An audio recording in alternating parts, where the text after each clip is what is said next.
Got the six-figure salary, but I'm still stuck. A lot of people, even if you're making six figures, let's be honest, you're really only making 60% of that amount because the rest is going to taxes. My salary was about $220,000. I actually walked away with $140,000 every single year. When you flip a property, you only get paid once. You get paid when you flip it, and you never see money coming from that property again. Your credit, your income is irrelevant. Is the property, in fact, profitable? You're actually able to pull tax-free money out of the deal itself within a 6 to 9 month period. At what point did you say, like, yo, I'm out this job? 2 weeks into the job, I absolutely hated it. People yelling at you, making you feel like you're nobody. I mean, they really just break you down mentally. Yeah. My mom had been cleaning houses for almost 33, 34 years at that point. She was tired. She was 55 years old. And I was like, I got to take care of her before I go ahead and retire myself. I had no money. So when I started, I literally had $4,000 saved up. When I refinance out of these deals, they're not $20,000 paydays, $30,000 paydays, or $100,000 paydays, $150,000 paydays. And I still own the property,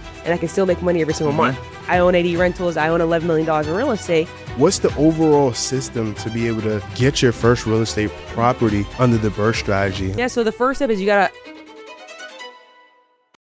Before we get into this amazing episode, I'm calling all business owners, coaches, entrepreneurs who got a great product or a service, but guess what? You're having a hard time selling it. You aren't getting any leads. Your calendar is dried up. Podcasting is the tool you need. It's a 24/7 organic lead machine that you need to have in your business. Absolutely. Having a marketing plan, some kind of way on how to find your clients within your business is the most important way on how you're going to be able to grow and hit all your financial goals. Whether your goal is $100,000, whether your goal is $500,000, or even $1 million plus, you need more eyeballs. A lot of people are finding that ads are way too expensive for their budget. Also, another problem is a lot of people are over relying on other people to grow their business. So I'm talking about word of mouth and referrals. Those are not reliable strategies on how you're going to grow your business. If you want to learn exactly how to market your business and be seen by millions on top of millions of people, go ahead and click the link down below. I want to invite you guys to our masterclass where we're showing you strategies on how we was able to grow a huge platform within less than 2 years with over 300,000 plus followers across all channels. If you're looking to learn how to market your business and be seen by your dream clients, join us in this masterclass. Enjoy the rest of this episode because this one is going to be a banger. All right, y'all. So welcome back to another episode of Motion and Success, y'all. My name is Cody Brown. I got my co-host with me. It's Ayo, and look, man, we back with another amazing episode. I'm really excited for this one. I agree. So listen, today we have another special guest for you guys. We're going to be interviewing Sydney West, and she has a remarkable story. She went from having eviction notices on her door to now owning multiple properties worth millions of dollars. She's a former U.S. Army veteran turned attorney turned real estate investor with an $11 million portfolio. Let's hear today exactly how she was able to take that transformation and how she's helping others do the same. So without further ado, we'll go ahead and introduce our guest for today. Sydney, go ahead, tell the people who you are, and we can get started from there. Absolutely. No, first, I'm extremely appreciative to even be here. A little bit about me. I currently live in Charlotte, North Carolina. I'm a U.S. Army veteran turned attorney, retired attorney now, real estate investor, building up a portfolio of apartment buildings in the Charlotte market. Been doing this now full-time for 2 years now. Definitely didn't start this way whatsoever. I come from a background where I was raised by a single mom, undocumented. We're Colombian, migrated to the States, lived in Florida. I was born and raised in Florida, saw the struggle to say the least, but probably like a lot of successful people, you realize that the situation that you're born into doesn't define where you're going to end at. And I was 8 years old when I actually said I was going to be a millionaire. Wow. Took me until I got to 29 years old to actually do it. But I did it. And so I'm excited to share more of my journey and how I got there so other people can do the same thing. That's good. That's good stuff. Yeah. I'm definitely excited to jump into it. You know, before we even jump into the real estate, the millions, like what kind of like how was life growing up, and like what drew you into wanting to be a lawyer? Like that's a real unique backstory. To be honest with you, in the environment that I grew up in, my mom cleaned houses.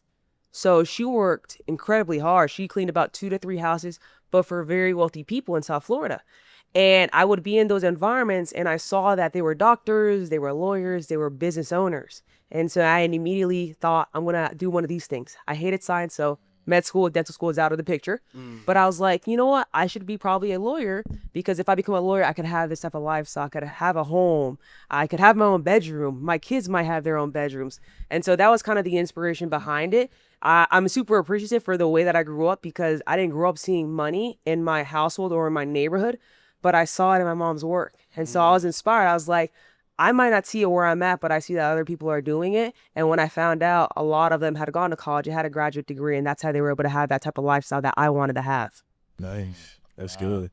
And like when you like going through the schooling process, because it is real rigorous. Yeah. You know what I mean? Like you can't just say, like, nobody sits down and say, like, hey, I just want to be a lawyer just because of the money. Like they put you through a whole lot before you can even get to that finish line.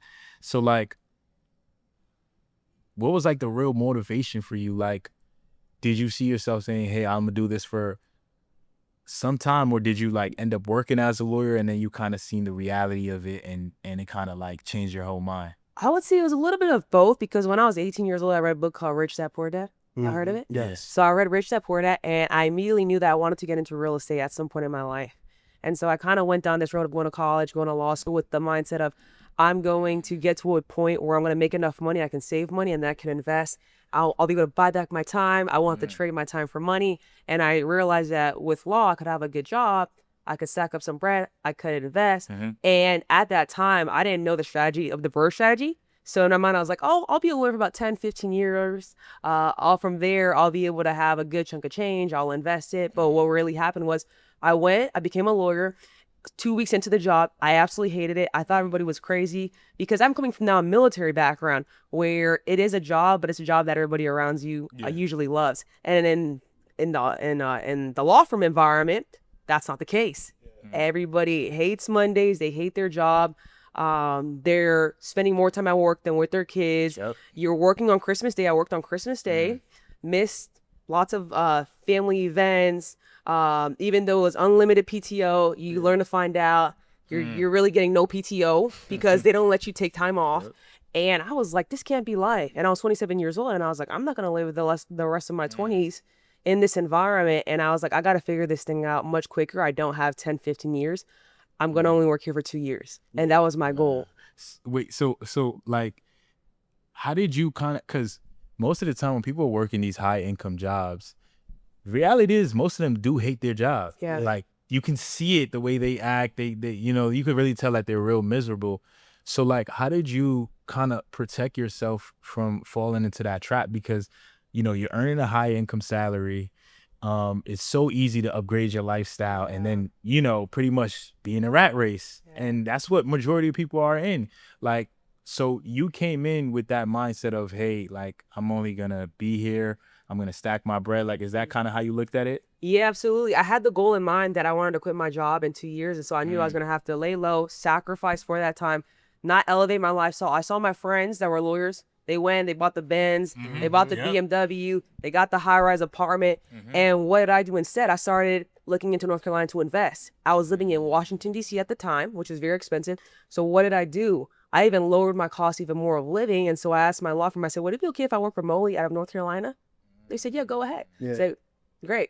I moved to North Carolina. I live in a one-bedroom apartment. I paid $1,500 a month. Now I'm making six figures because I have a salary based off of DC, but I'm saving a lot of money in my housing, and so I can stack my bread, keep buying more rental properties. And I knew that by doing that, I was in fact going to get out within 2 years, because I knew the reality is a lot of people, even if you're making six figures, let's be honest, you're really only making 60% of that amount because the rest is going to taxes. So on paper, you're really not out here balling the way that your salary says that you are. Your salary might be, I'll be honest, my salary was about $220,000. I actually walked away with $140,000 every single year. Wow. That's a lot of money going where, to taxes? Taxes. Almost 35%, close to 40% in taxes. Damn. So when I realized that, I was like, well, first of all, I can't have the lifestyle that I was going to have. And second of all, let me figure out how to make it work with what I got.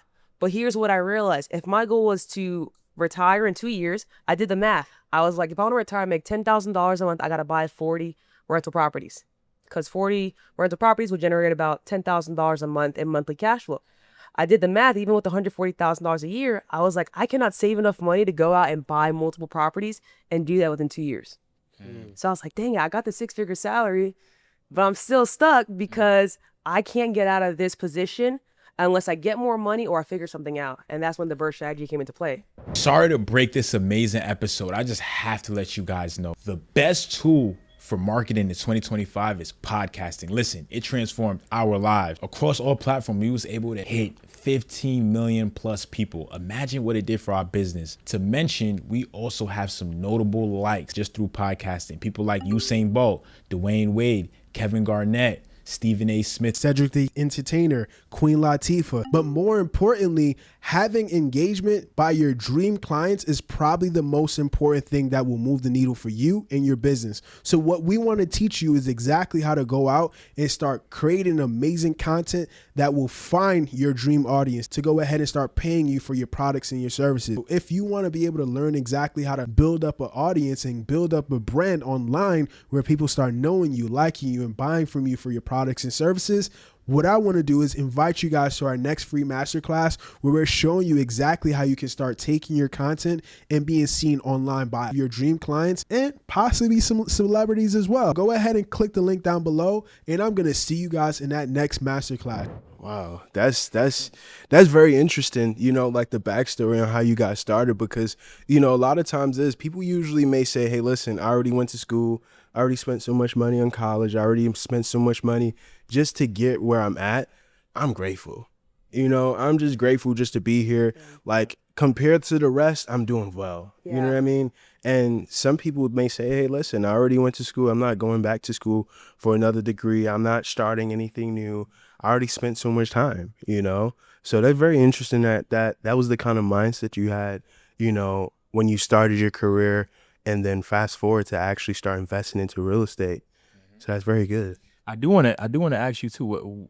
Where did the military come into play in this part? Because we didn't touch on that side too. Like, what was like your thoughts, you know, headed into getting into the military? Like, I would say it was the best opportunity I got. I was 17 years old. I come from poverty, basically. Didn't see anybody around me going to college, having a certain type of lifestyle. And I wanted to go to college, but at the time, because my mother was undocumented in Florida, I wasn't able even to go to college and use FAFSA. So I was now technically blocked out of going to college. And that was going to be my way out. And so what do we all know? You can go to the Army. yeah. They'll pay for your college degree. And so I was like, all right, bet, I'm going to go to college. Yeah. So before there, I just got to go to the Army first. Wow. Wait, did you have any fear like signing up for the Army? Like, you know, just, you know how America kind of gets down. Yeah. So it's like, hey, you never know what can You happen. never know. I don't think I did. I think my mom probably had more fear. I think I was just more so excited. Like, this is my way out. And honestly, it was the best experience of my life because it taught me to be disciplined and not motivated. And a lot of people lack discipline. So I think I'm a very disciplined person. And I owe that to the military because I learned how to do basically hard stuff when I don't feel like doing it, when I don't want to do it. And that taught me that. Yeah. Wow. You know, it's crazy. Like, I feel like every high school in America at this point usually always have a Army recruiter, a Marine recruiter, or somebody from the U.S. Marines or Navy with a nice little table. You know, they've like, hey, listen, you get the free college, you get this, you get that, and then, you know, this is the easiest way. And then there's people that do take it and they do well. Yeah, they just don't tell you they're gonna be like yelling in your face Yeah. at 4 a.m. They don't tell you that part. I mean, that's an unspoken thing at this point. You you gotta prepare yourself for that one. Yeah. Endless push-ups, the workouts, people yelling at you, making you feel like you're nobody. I mean, they really just break you down mentally. Yeah. But that kind of breakdown, it sets you up for so much success in life because you can't tell me a single thing that's gonna hurt my feelings. Yeah. I've had worse days. Yeah.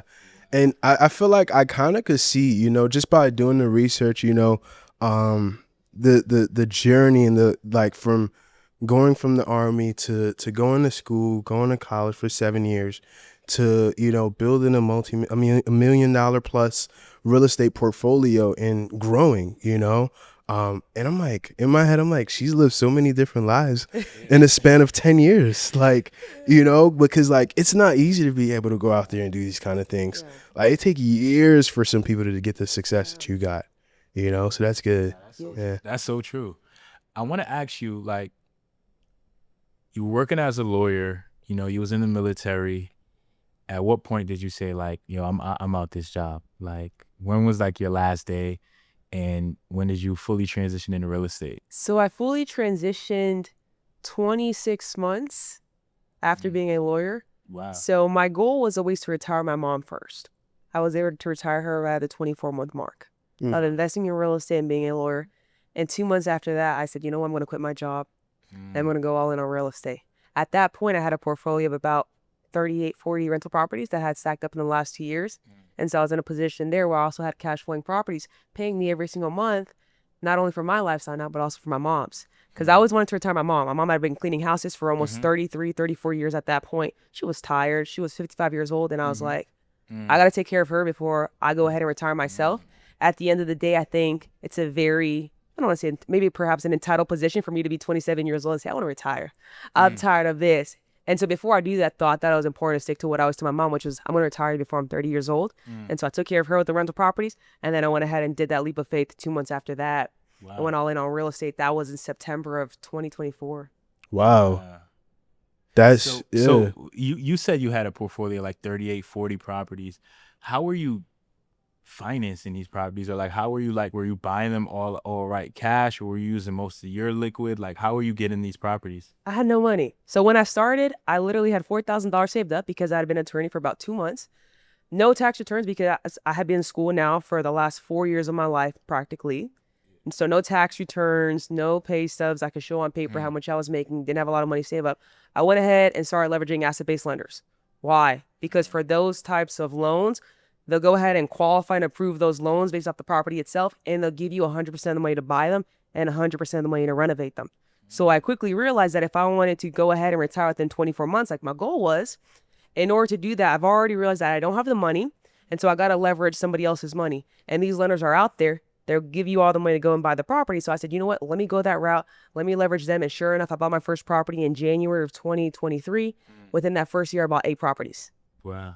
How does asset-based lending work? You could just break that down. Yeah. So the way that asset-based lending works is that they will qualify and approve a property loan, an investment loan based off the property itself. And they're going to give you the maximum amount of leverage. So what do I mean by that? When I tell you that they're going to qualify and approve a loan based off the property, it means that you do not personally qualify for these types of loans. Your credit, your income is irrelevant. It's based off, is the property in fact profitable? If it is, they'll go ahead and give you all the money to buy it, to renovate it. Is it, I mean, does that mean that the interest rate will be super crazy high to the point where you can't make money as an investor at that point? No, it's not. So it is high. Yeah. So it's a 10 to 13% interest rate your first year. Now the loan is only for 12 months. So you got to figure out how do you get out of the loan once you buy the property with this type of loan. What do most people do? Most people use these types of loans to do fix and flips. So how do you get out of a loan within a year? You flip it. The second way is to do the BRRRR strategy, which is how do you get out of this loan that's only for a year? You refinance with a DSCR lender now. So because you bought a property that is profitable, you now have equity in it and you have the ability to refinance. So then you refinance out of that loan and now you have a 30-year mortgage on the property. That's good. That's really good. So then you'll pay it back, and then I don't pay it back. My tenant pays it back. Okay. That's how you make money in real estate, right? Monthly cash flow, and then your tenant pays off your mortgage balance every single month. Wow. And then, like, talk to me about the BRRRR strategy. Like, what is that? Because you hear fix and flip all the time. You hear Airbnb arbitrage. You hear about, you know, all kinds of different real estate methods, but nobody's really talking about BRRRR. What is BRRRR? The BRRRR strategy is the best way to scale up a portfolio and to get paid 3 times in real estate. Why? The BRRRR strategy stands for this. You buy a property, you rehab it, right? You renovate it, you rent it out, then you refinance. Once again, you leverage asset-based lenders to give you all the money to buy them and to renovate the property. A lot of people don't talk about this, but the reality is when you flip a property, you only get paid once. You get paid when you flip it, and you never see money coming from that property again. When you do the BRRRR strategy and you leverage it to go ahead and buy rental properties, you have the ability to not use any of your money to buy a rental property. Now you own a rental property that pays you every single month. Again, you have the tenant paying your mortgage. every single month. So you're building equity in the deal. And if you do a refinance, you're actually able to pull tax-free money out of the deal itself within a 6 to 9 month period. So you get your first payday within 6 to 9 months when you refinance and you pull some equity out. Your second payday is your monthly cash flow. And then your third is that the tenant is paying down that loan. So what happens in 10, 20 years? They've paid off 30, 60% of the loan that you took out. And now you've got way more equity in the property and you can sell it. You can do whatever you want with it. Wow.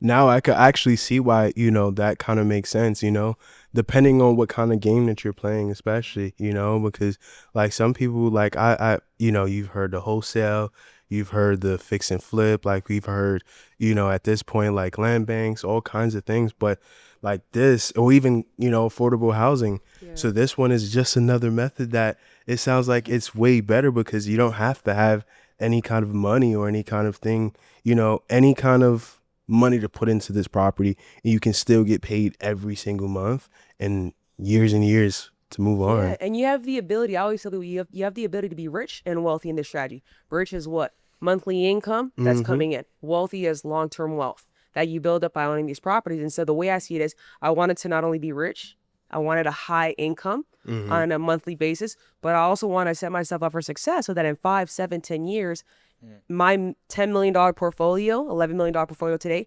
will be worth way more in 10, 20 years. And I look at it as a business as well. So if I wanted to get to a point in 10, 20 years that I want to sell my portfolio and I want to walk away now with $10, $15 million, and I can look back and say, you know what, for the last 10, 15 years, I still made money every single month. That's a pretty dope position to be in. It definitely is. It definitely It definitely is. And the way you kind of broke down the BRRRR strategy, is this like how your portfolio grew so fast? Being that, now you could refinance and then get another property. Like, is that how you were doing it? Heck yeah. So I never knew the 100% financing existed. So when I found out about it, I started buying houses. So my first year, I bought the 8 houses. From there, I realized that if I really wanted to turn it up a notch, basically, and make way more money, I had to get into the small multifamily world, which is the duplexes, the triplexes. So then I started doing the BRRRR on those types of properties. And then last year, I bought about 45 units because I then got into apartment complexes. So I started buying 6-unit buildings, 10-unit buildings, 16-unit buildings. And now I really just focus on doing that, using the BRRRR strategy, because now I'm like, if I can get all the money to go ahead and buy these properties, why not just go out, find these properties? The bank's going to give me the money to buy them. And now I own these cash flowing assets that pay me every single month.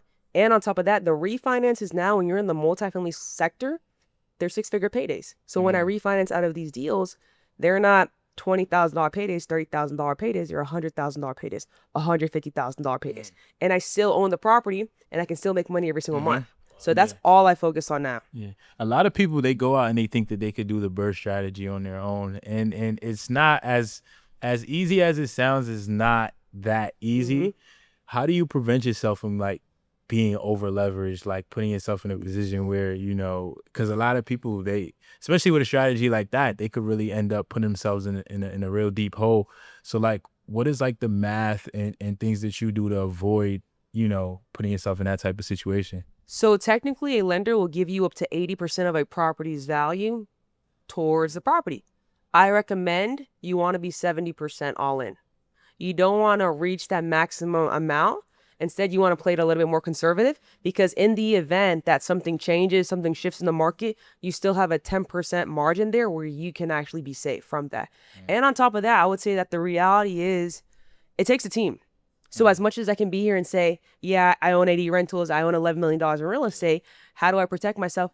I've got people now in positions that are experts at what they do. So I'm in business now with my brother. My brother's a general contractor. He's licensed. So what does he do? He's incredibly well at managing our renovation projects.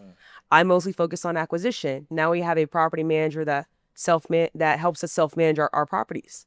They're an expert in that field, and they make sure that tenants are in fact paying rent every single month, because that's another aspect that people don't think about too much. They think they're just going to collect rent. Yeah.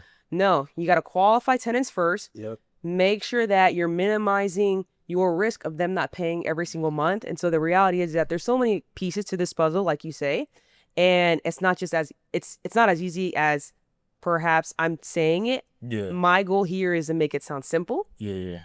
And it is simple. Yeah. But it's not easy, right? It takes a system and a team, just like any other business. Yeah. That's good. Well said. You know what I mean? Also too, you did mention like the biggest part of the BRRRR strategy is you got to come to the table, not come to the table, but you got to have finances in order. Like you got to be able to find people that's going to lend to you specifically for these real estate properties. How are you able to find these lenders, and what are some of the best lenders out there when it comes to investing into these real estate properties that you usually work with often? Yeah, I would say it's definitely relationship based, but just three that I can mention would be Turnus Capital. They're based out of actually Charlotte, North Carolina, but they'll lend 100% on your first deal. They give you all the money to buy it, all the money to go ahead and renovate it itself. You got Jet Lending. They're out of Texas. They'll do 100% financing as well. So there's hundreds of lenders out there. You definitely have to sort through which ones are legit, which ones give you a better interest rate, which ones are going to work with you based off what market you're in. But they're out there. It's just about making that phone call and seeing who's who and what kind of financing they'll offer you. And what do you usually look for when it comes to making, a deal happen with certain lenders? I would say for me, I'm usually looking for an interest rate under 13%. I like to be around 10 to 11% is pretty fair. 2% of the loan itself is going to be what their fees are, which is pretty reasonable. And then I'm looking to see if they're also going to finance not only houses, but also multifamily properties. Because I like to work with the same lenders on multiple deals because I want to build that relationship up with them. Why? Because when I come back to them, they're going to be a little bit more generous with me. And they're going to know, you know what, Cindy went ahead and she actually did a house. She bought it. She paid us back. Let's give her some more money now for an apartment complex. That's good. So I want to leave the door open right for future deals. Right. And then like, what is your top states when it comes to investing? Because now it sounds like, I feel like the journey of, and correct me if I'm wrong, I feel like the journey of getting the first property might be, you get the funds, correct me if I'm wrong, get the funds, find the property, find the contractor, find the management, and then you start cash flowing, and then you find your tenants. Like, what's the overall system to be able to, get your first real estate property under the BRRRR strategy, like from step 1 to 5, you would say? Yeah, so the first step is you got to solidify which asset-based lender you're going to use. So I recommend working with whether it's Turnus Capital, whether it's Jet Lending, making a decision of which lender you're going to use and knowing it beforehand. Now, the second step is to go out and find a property. Before you find a property, you got to choose a market. I recommend beginners start in markets where houses are selling for under $100,000. Less risk for you. Do not go for a $400,000 house that you want to rebuild and do all the work yourself. So what are some markets where you can find houses under $100,000? Toledo, Ohio, Dayton, Ohio, North Carolina. You can go into the Greensboro market, into the Fayetteville market, Augusta, Georgia. These are all markets where you can find houses under that price point, which is going to protect you long term when it's your first deal. Once you find those properties in those markets, you want to go ahead, you bring that deal to the lender, because again, you can have the lender, but you don't pre-qualify. So you have the connection, but you still now got to bring the deal to them and say, hey, look, I found this property. My all-in cost is 70% of the property's after repair value. Will you approve it? Now, if you are buying the property and your all-in cost, meaning what you're buying it for and what you're going to spend renovating it, if it's 70% of that after repair value, they will go ahead and approve the loan for you. So that's how you go ahead and now you own the property. Obviously, from there, you go ahead, you do the renovation with their money. And once it's renovated, you go out and you rent it out. That should take a 6-month process. Really? Wow. That's good. That's really good. You got some? Yeah, I was gonna say something that we might have skipped over too is walk us through your first deal, because usually that makes and breaks a person, especially getting into the real estate. You got your first time interacting with contractors. I know you say your brother's a contractor, but a lot of people have bad experiences when it comes to first deals. How was your first deal? The first property you got? My first deal, I was living in Washington, D.C. I had a realtor out in North Carolina. They found a deal for me. They just left one thing out. There's actually a cemetery in the backyard. Really? I didn't find out until I'd already bought the property. But I bought the property. It was $90,000. It was going to be worth $150,000 once it was renovated and needed about $15,000 in renovation costs. So I went ahead. I had bought the deal. I took it to a hard money lender. They gave me the funding to actually buy the property. They gave me the money to go ahead and renovate it. The realtor had connected me with a contractor. This right here is key. If you are investing in a market where you do not have anybody, you don't have a contractor, you don't have a realtor, you don't have family members, you want to get with the realtor because that realtor is going to be able to connect you with trustworthy people that can do the work that you need them to do. So my realtor had connected with a contractor, trustworthy man, went ahead, did the renovation for me. And 3 months later, I went ahead, I rented out the property. As of today, which has been 3 years now, It cash flows like $380, $420 a month. Does extremely well. Has a cemetery in the back. Same tenants that moved in. Yeah. They've been living there ever since. They love it. They've made it their home. So what about like even because like I feel like some people even have horror stories where you might have a tenant or you might have people living in your property that they may not be paying rent, they may be doing all other kinds of things. Like, have you ever had a story where you had to like almost kick a person out, or you know what I mean, like call the sheriff's department and tell them like you guys can't stay here anymore? Absolutely. I've done evictions. I've done 3 evictions over the last 3 years. Yeah. I would say it's never gotten to such a heated point because I have a system now. If you do not pay by the 6th of the month, you are getting a notice that I'm going to evict you within 10 days. So I think a lot of times people put themselves in a predicament where they're going back and forth with the tenant. Now 2 months go by, the tenant's saying, I got you next month. And when you keep going back and forth with them, you're giving them more leeway than they need to have. So for me, I'm very strict. If you don't pay by the 6th, you're going to get a notice for an eviction. Within 10 days after that, I'm going to go ahead and file an eviction. If you happen to pay, great. If not, I'm just going to get you out the property. Yeah. You have no time to go destroy the property, live there rent free for 4 or 5 months. I'm not going to do that. Wow. It's crazy because like I feel like I'm glad that you mentioned that part, because a lot of times when you might tell a person, hey, listen, like I think this year should be the year that you go out and invest into real estate. They're like, yeah, but what if somebody gets in my apartment and they're not paying? And then I have this crazy landlord story. Like it's so crazy to the point where like I've heard on the news from time and time again, like people, like landlords go to properties to collect rent.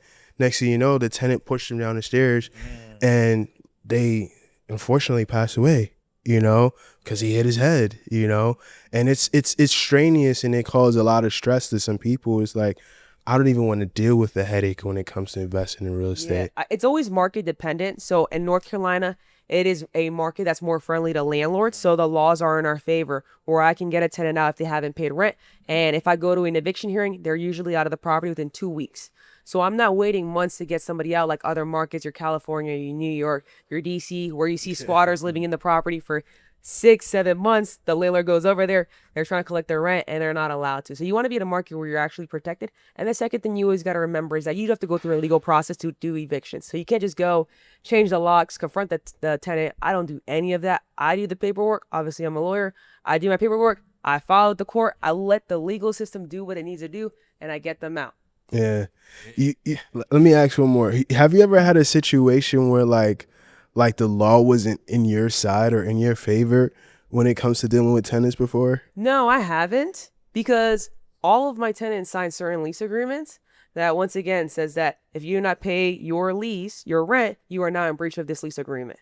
And it also states that they are or aren't in the military. Most times people have extra protections if they're in the military, but they always sign saying that they're not, because I've never up to this point rented to somebody in the military, but I have certain protections in my lease. I think it really just comes back to, once again, treating real estate like a business and having people sign the proper agreements, doing your due diligence, because kind of to what Ayo said earlier, a lot of people think it's just easy. It's just, I'm going to rent it out. I'll meet somebody. I won't even sign a lease. And it's like, you got to have your lease agreements in place because they will protect you when it comes time to go into court and doing an eviction.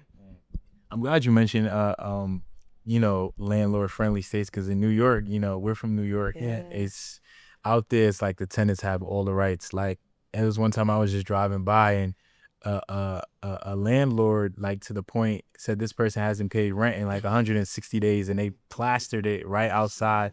Apparently the person lives like maybe in the basement or so, and they just like, this person has, and they plastered it right, like anybody that's driving by can see it. This person has not paid rent in like 100. They're living for free. And I'm just like, it's that bad in New York. Like, it's really hard to really fight. Courts is backed up out there. So it's like, especially during COVID too. I could see what the landlords go through, in That's a state like New York. Yeah, I had somebody tell me that in California, they've been trying to get somebody out, and they've spent almost at this point over $40,000, right? Because you have to keep making your mortgage payment. So now somebody's been living there rent free, and you're the one making that mortgage payment. What's that costing you? Yeah. But again, I think it goes back to choosing the right markets. Do not feel tied to where you're living at. Because a lot of people might say, well, I live in New York. I live in California. I got to invest here. If it's not a landlord-friendly state, do not invest here. There's 40 other states that you can invest in the United States of America. that are going to have more favorable laws towards you. That's going to make this business much easier for you. Yeah. Yeah. It even got bad to one point. One guy in New York, he ended up just crashing out, and the tenant was sleeping. He just set the place on fire. Really? Yeah, and he ended up getting locked up for that. Of So I don't know how bad he was underwater, but you could see how, it's real bad. It could be frustrating, absolutely. Yeah. Because again, you're making those monthly payments. Yeah. And I think that a lot of people think that landlords are these multimillionaires Yeah. that have the ability to pay for you to stay in their properties and for you not to pay rent. Mm-mm. Yeah. And the reality is that's not true. Yeah. This is a business.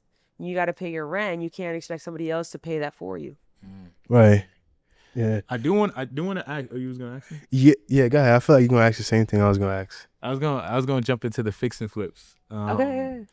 I did want to know, like, your first flip experience. I did some research. I think you had did it with your brother. Yeah. How was that? And like, how do you know it was the right move? Man, we had the contractor run off on us on that one. So How much thousands of dollars? like $4,000. Okay. It wasn't terrible. It was a good deal. So we had enough of a spread in the deal to make out well. But it taught us that we have to be on the ground when it comes to contractors and monitor them more. And at that point, my brother was a law enforcement officer. He quit his job. I was now out of being a lawyer, so I was full-time in the business. But he decided, you know what, I'm going to go ahead. I'm going to go all in too. And I'm going to manage these contractors well because, again, I think real estate will put you in situations where you realize that it's like any other business where you got to have systems and processes. Otherwise, you're going to get screwed or you're going to lose money. And in that situation, when the contractor ran off on us, why was it? Well, our flip was an hour away. We weren't checking up on him. Every 4 or 5 days, we might go and see what's going on the property. And then we found out nothing was being done. Wow. Damn, that is crazy. I mean, that's another learning lesson, in a situation like that. So how do you, like, from that experience, like, how do you pay contractors to avoid a mistake like that? So the way we pivoted from that is that now we always buy their materials. So before we would pay a contractor to do the work and to buy the materials, we no longer do that. We go ahead, we buy our materials, we get it delivered to the site, and we actually have a project manager now on site. At all our projects, every single day, they check in. Wow. So experiences like that, they burn you, Yeah. but it teaches you to persevere, but also to persevere and now build something out that's going to be sustainable long term and is going to avoid you losing money. Yeah. And how did you get your brother on board? Like, is this something like he seen it working for you, and then He's like, hey, sis. his whole job Yeah. join you? That's a whole sacrifice. And he must have seen something working. Yeah, so when I actually started buying houses, it was now in the summer of June of 2024. I called him. I said, you won't believe what I've been doing. I hadn't really told him much. I go, I bought like 8 houses as of now. He's like, no way. And how many months was that? It was like in 6 months. Wow. And 2 weeks later, he flies to North Carolina. He buys 2 rental properties. So he started kind of diving into it. And then a year later, he saw me take the leap of faith coming out of my job as an attorney. And he was like, you know what? If you're doing it, I'm going to bet on myself too. And let's go ahead and build this up the way we want to. And that's what we did. I mean, he took a leap of faith. It wasn't easy. I think I always say it was probably easier for me because I'm single. I don't have kids. Man's married, got kids, got bills, right? It's harder. So it's probably a little bit harder, but he really took that leap of faith and believed in what we were going to do. And I'm always grateful for that because not a lot of people can see where you're heading. They're just going to see where you're at. And at that time, we had a few rental properties, but we weren't doing fix and flips. We were almost practically getting scammed out of our first one at the point. Yeah. And to see where we're at right now, I mean, it's been a blessing because now we flip, we have the multifamily properties, we're building homes, doing pretty dope stuff. So, By the way, what's one project that you probably think you will never forget, like the experience?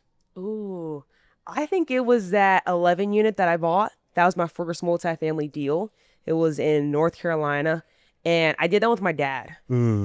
And when I say I did it with my dad, I mean that I bought it myself and I had my dad as my head honcho, my contractor, but it was a mess. Yeah. It was a mess because it was a big renovation project. It was an occupied property. Normally, I always advise now because of that, never buy a property with tenants in place. Because what you're dealing with is you're taking over someone's problems. And so I was dealing with tenants that were drug dealers, they were prostitutes. They had literally made a fire within the house. So they cut through the floors. They did a fire in the ground in order to heat the house. It was a slumlord. I was dealing with a lot of stuff with that property. That's I had to crazy. kick everybody out, renovate all these units. I had a property vacant for almost 6-7 months. It was a nightmare. But my mentality was either this property is going to kill me and it's going to give me out of real estate, or I'll see the end of light on it.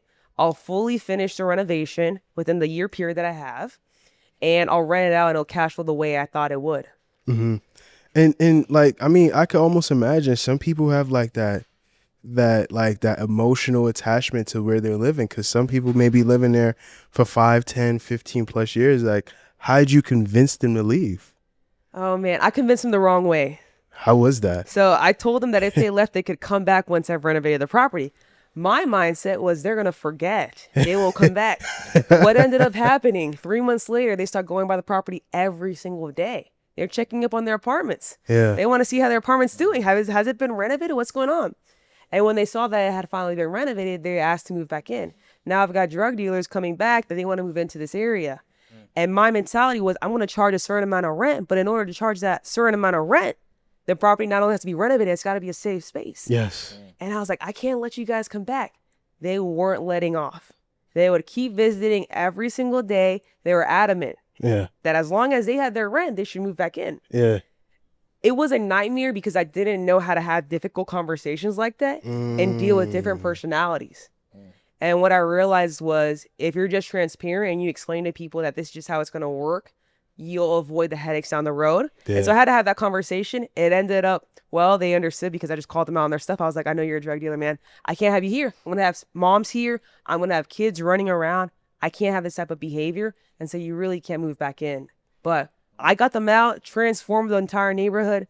It's phenomenal now. People are safe. People are happy. So it worked out. Yeah. It was a pain the first 9 months, but Yeah.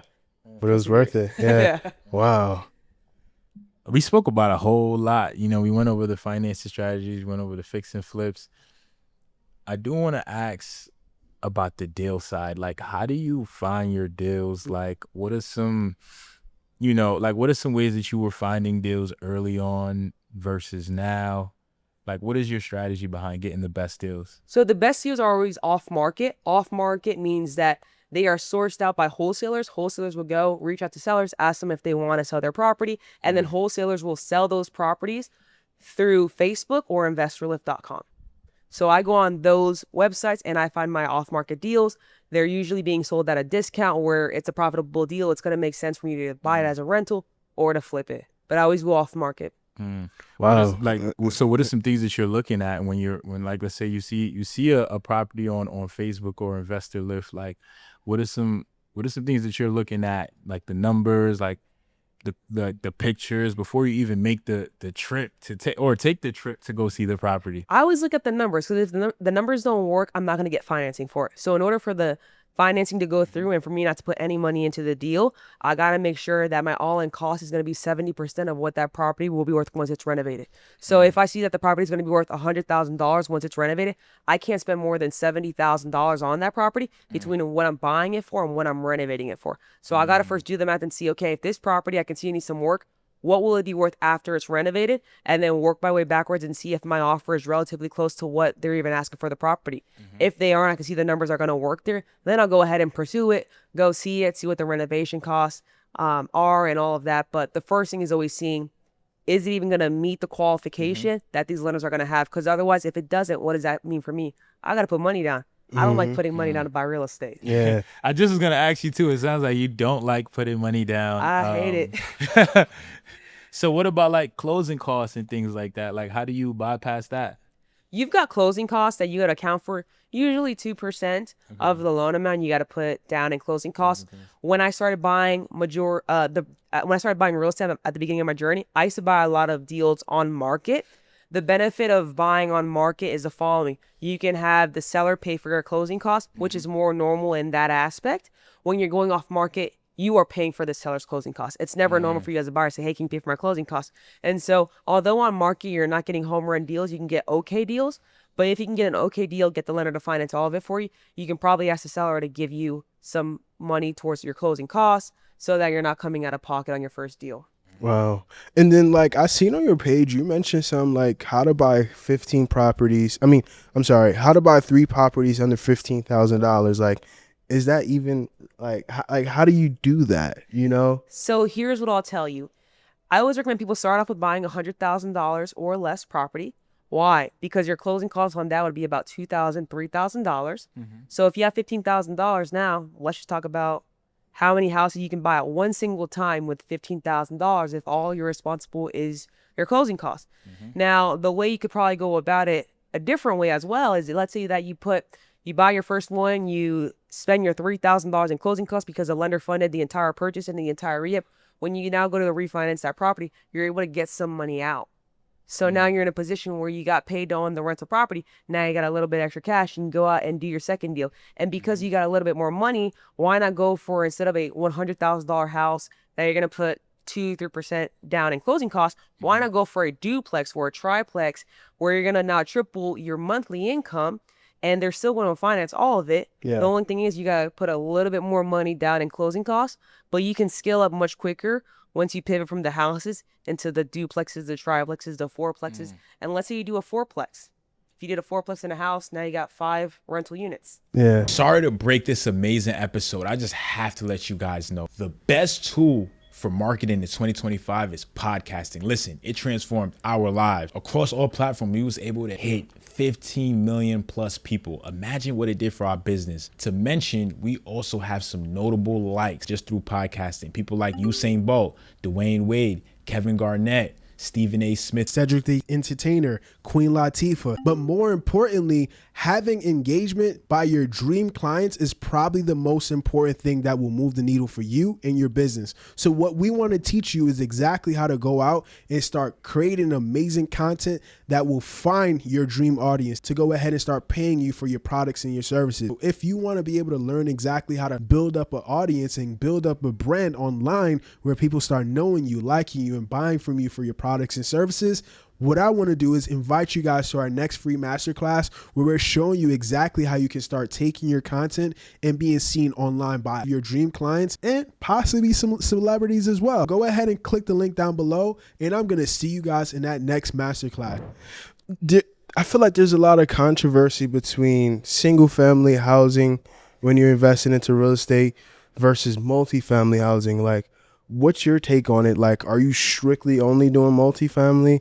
Or do you strictly only teach multifamily for the BRRRR strategy? I only like multifamily at the moment. The reason being is that if I'm going to own an asset, I would rather get paid multiple ways within that asset. So instead of having a house, one tenant, they only pay you. And if they don't pay you, then you're out of luck. I'd rather have a building where I have 10 income streams coming in every single month. If one doesn't pay, I'm still fine. I can still make my mortgage payment, and then I'll address that one accordingly. But it's the best way to not only be safer from a position of I want to get paid every single month, but if a lender is going to give you the money to buy the property, why go and buy one stream of income when you can buy 10 streams of income? Yeah. And now you're making way more money every single month. Yeah. And then also to add on to that too, like I done heard like, you know, some investors, like even people that I know, you know, when they started in the real estate game, you know, they ended up getting out of it. They were saying, hey, listen, I was house rich and cash poor, you know, like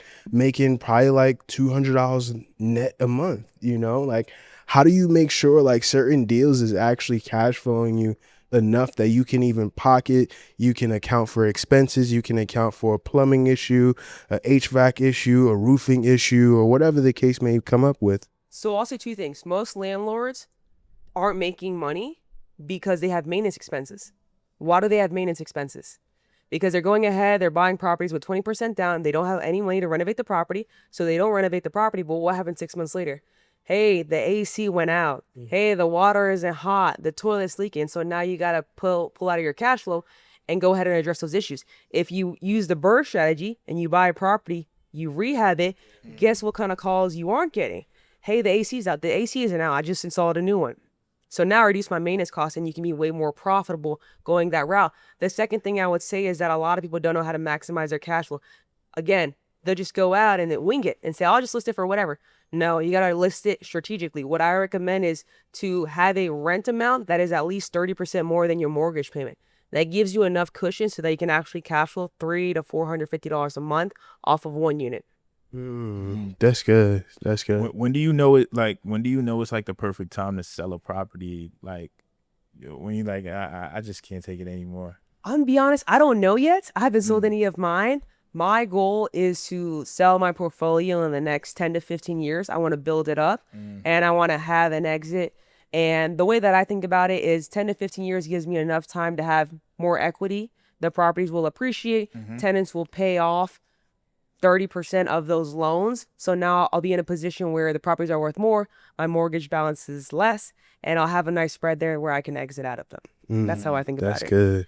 If like for people who's watching this and they're like, I want to build a pipeline to you know, start getting some real estate or to get my first deal, whether it's off market, whether it's, you know, having the right agents in place, whatever it may be, like, what would be like 5 relationships you would advise them to build, like five people that you need to be connected to? Okay, number one is gonna be wholesalers, because you want to find deals off market. Easiest way to find wholesalers is join Facebook groups for your market. So you would go, let's say that you're in the North Carolina market, you would go North Carolina real estate investors off market deals in Facebook, and you join those Facebook groups and you meet the wholesalers, because wholesalers are active in those groups.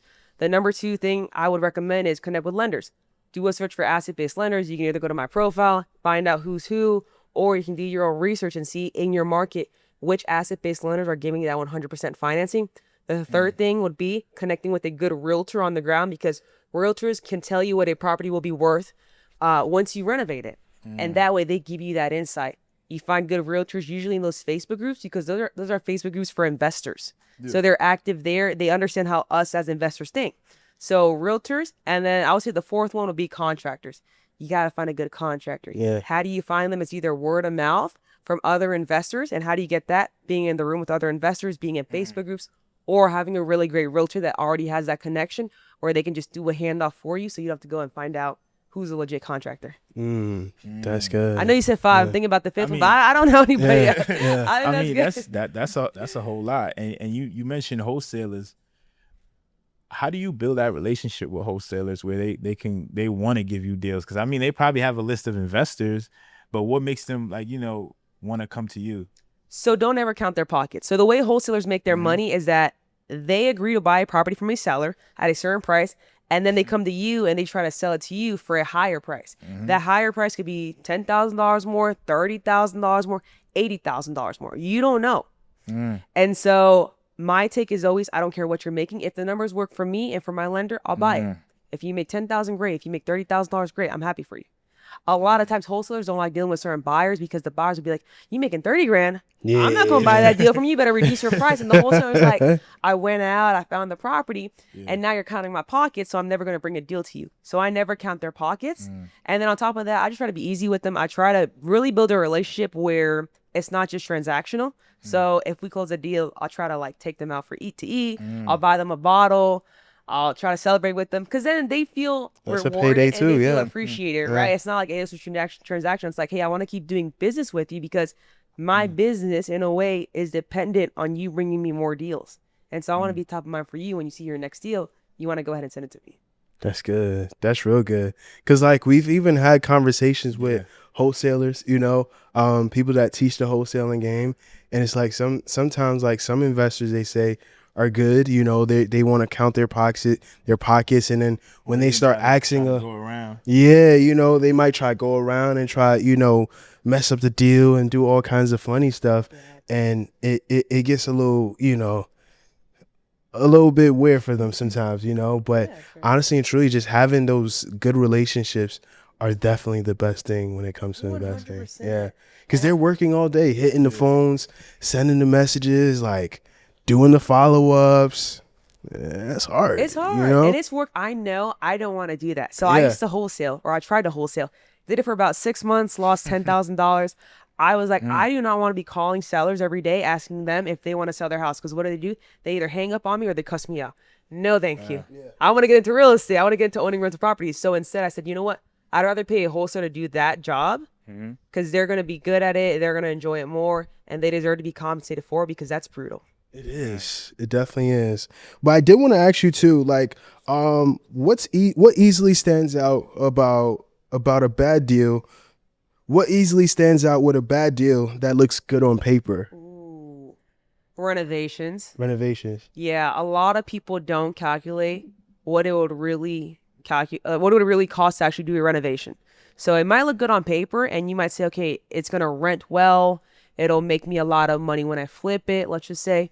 But in reality, how much is it gonna cost you to get to that level where you need to sell it and make a profit? And most people, when they're starting out, they don't know how to calculate renovations. They'll ballpark it, but when you ballpark it, what happens when it really comes down to the numbers? You see that you may be profiting $23,000 instead of $53,000 like you thought. So it always comes down, I always say it always comes down to the renovation cost, because when you're looking at how much to offer, what are you doing? You gotta look at the after repair value, take off 70% of that amount, and then you deduct your renovation costs. Yeah. So if your renovation costs are off, the whole deal is off now. Yeah. You know what? Like, even like, cause too, like, you might speak to the newbie investor or the person that just want to make some, they're getting ready to retire. They want to make sure that they have some extra income coming in from property. So they like, hey, listen, let me just go buy a house and just hopefully make me an extra $1,000 a month. And it sounds like those people are doing emotional kind of investing, and it sounds like your thing is more like logical, like it's all it's an educated guess, that you're able to make, so that way you're in a situation where you know exactly what to expect at the end of the day. So are these the things that like you kind of teach as well? Yeah, I absolutely teach this. So I teach how you can go out and buy 3 to 5 rental properties in a year. And I would say the way I do it is very logical. I'm very conservative. It's probably my background as a lawyer when it comes to this. But I'm always teaching people how to, again, look at real estate as a business. Because a lot of people look at it from an emotional standpoint of my home, I want it to be nice. And we just got to think about the numbers. What is ultimately going to get us to that monthly income that we want to have? And how do we minimize our risk all around so that that monthly income actually comes in every single month?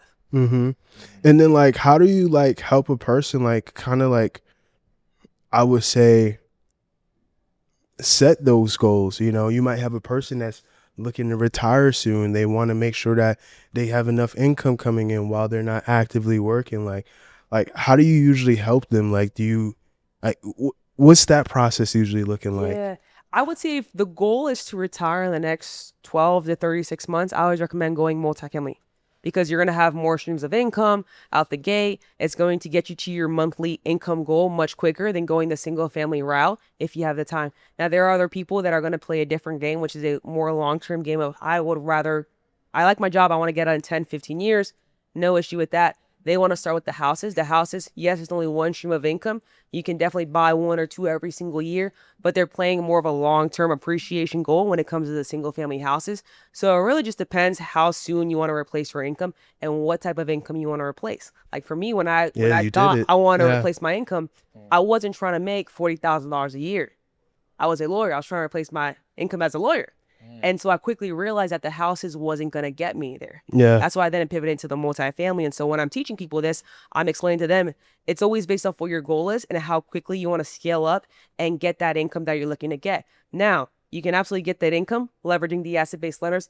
It just involves now creating the right systems in place so you can manage a larger portfolio, because you're not just managing 8 houses now, you might be managing 80 apartments. So how do you do that in a way that you protect yourself, you're not over leveraged, and money's coming in every single month? Right. And do you have like any kind of like, I know you've been working with a lot of people, when it comes to teaching this real estate game. Like, can you talk about like one of the most memorable, is that even a word? Memorable moments that you've had with some of your students? I think I have a memorable moment. I would say my guy Mike, he bought a 4-unit building in North Carolina for $70,000. It's going to be worth about $250,000 once it's renovated. He'll do the cash out refinance. He'll make like $20,000 off of it. Its cash flow is about $2,000 a month. So a phenomenal deal right there. First deal for him.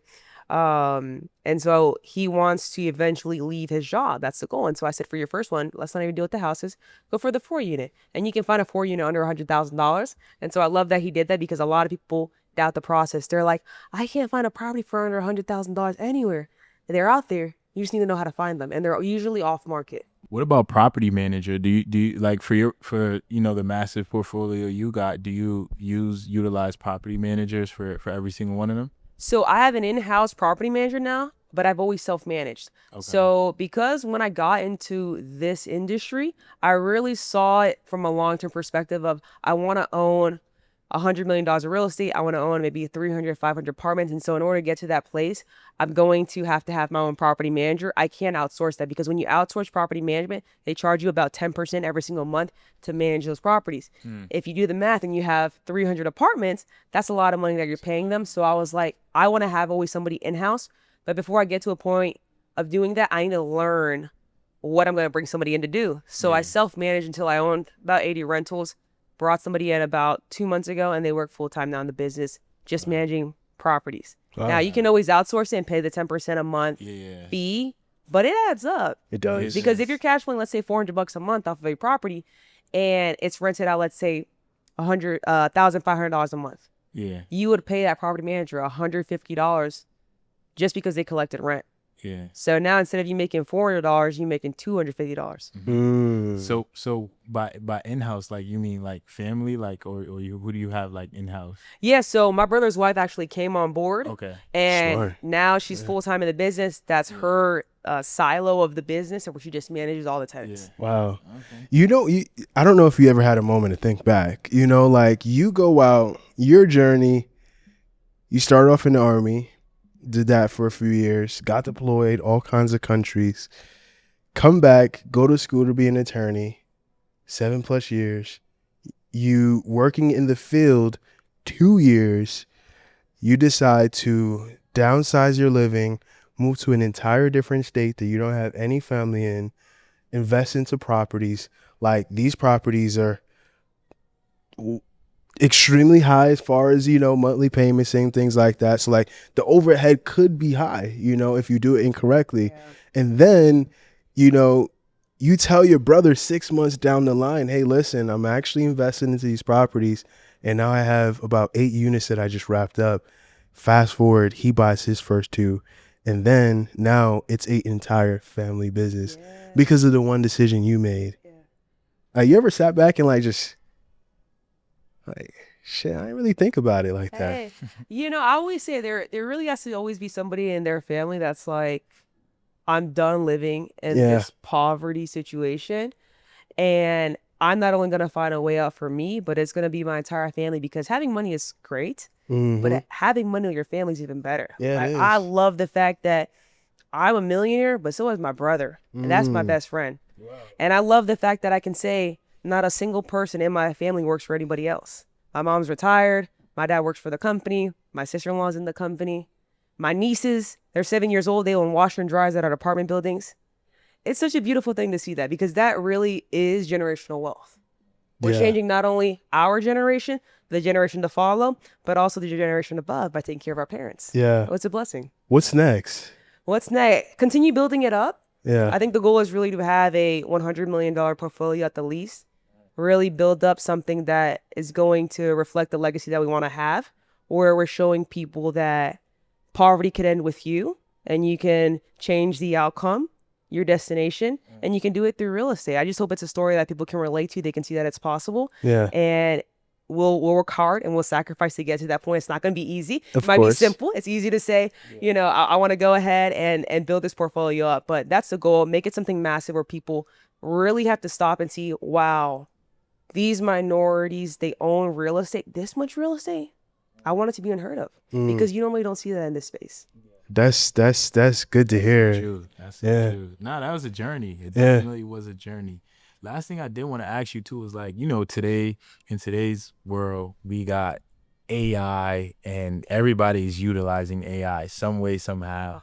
How are you using it for your, especially for your business, the portfolio you're building? Like, how is it helping you? So AI, I use it in 2 ways. One, it analyzes most of my deals now, so I can just put numbers in. It'll tell me if it's profitable or not. I love that aspect of it. And number two, it helps us a lot on the property management side because it handles now all the communications with tenants. So I don't have to worry about how do I sound professional? How do we actually take into account local laws to make sure that we're abiding by what the legal system tells us that we have to do as landlords? And so we're utilizing now AI in that aspect, which is pretty cool. The good thing about AI is that it helps in real estate, but it'll never replace a landlord itself.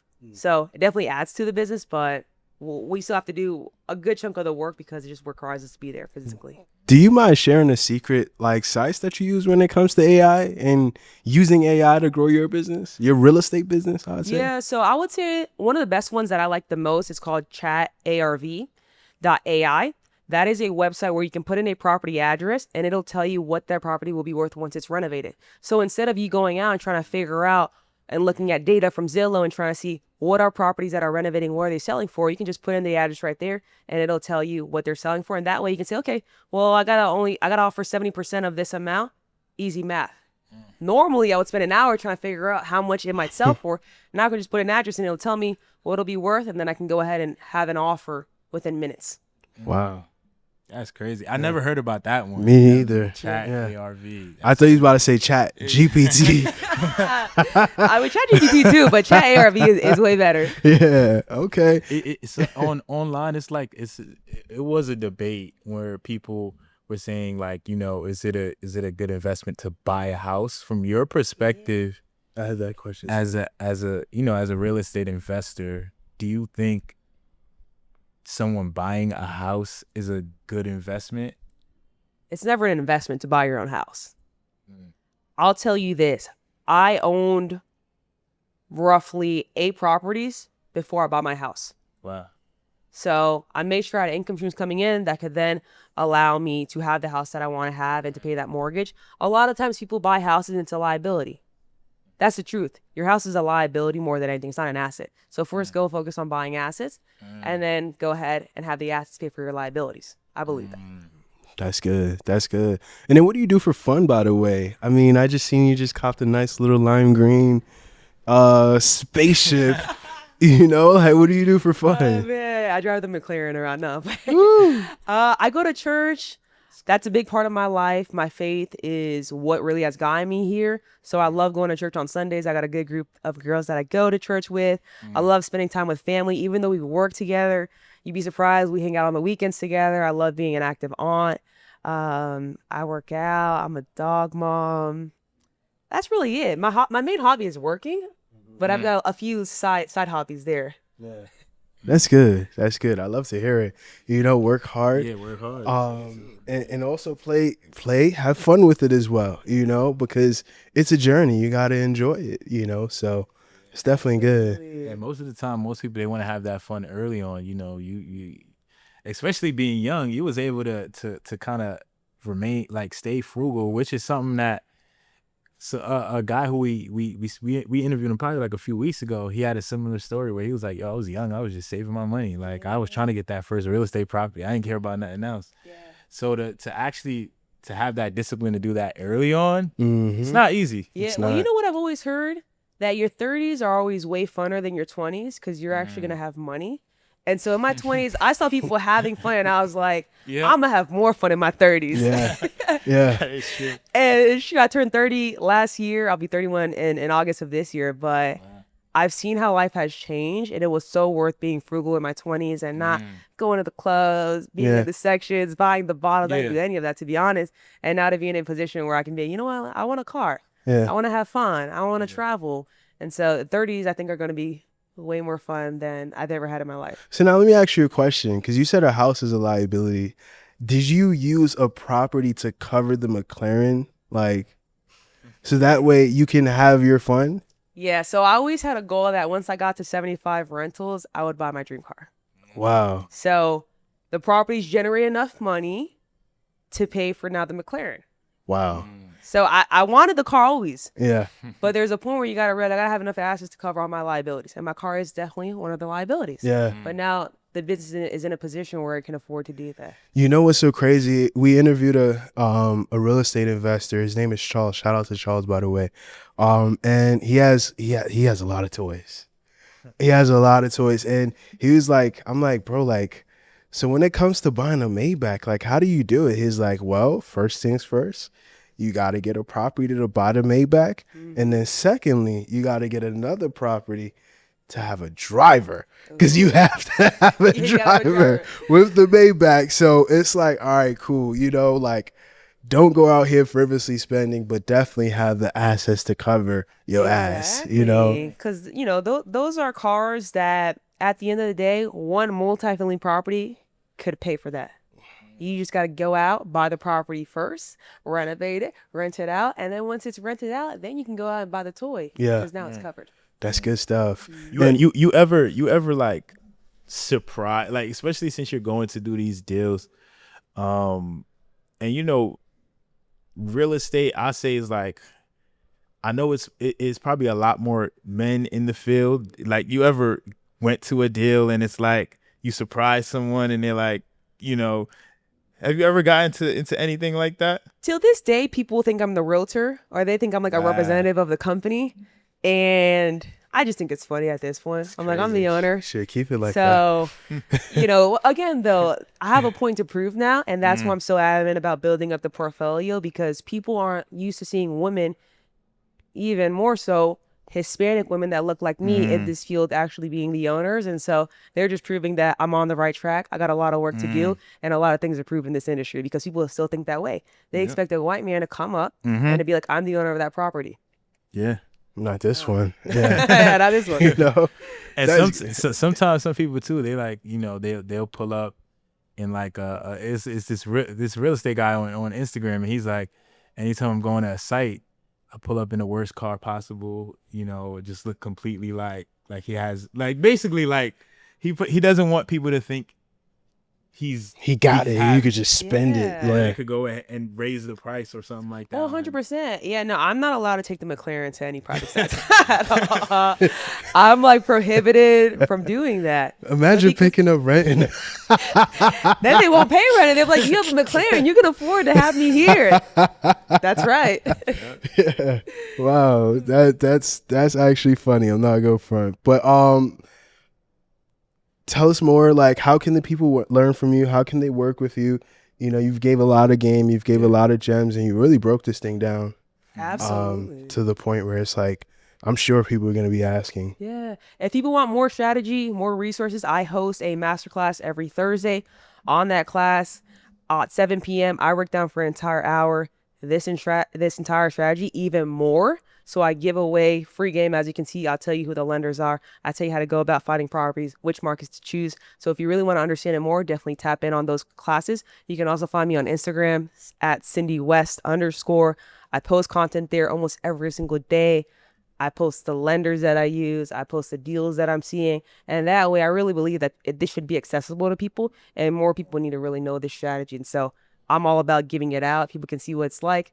And then if from there you want to take that next step forward and really go ahead and have a plan to buy 3 to 5 rentals in a year, send me a message. I'm happy to get you there. Let's get it. Let's go. Well, Sydney, I definitely enjoyed today's conversation. I learned a lot from this conversation. I always learn a lot from these conversations, by the way. And we haven't spoke to anybody that talks about the BRRRR strategy when it comes to real estate investing. And you definitely did a great job breaking it down today, for sure. Appreciate it. Yeah. I appreciate you guys having me. It's an honor. Thank you. Any words for you, bro? Now, this was a really good one.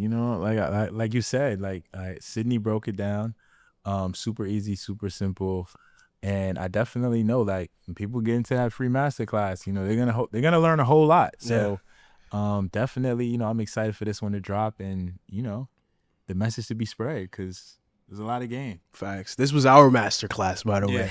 We was able to be selfish and ask our own questions. Now you guys join the masterclass and ask your own questions. Exactly. But yes, y'all, go ahead, like, comment, share, and subscribe, and I'll see you guys on the next episode. Peace.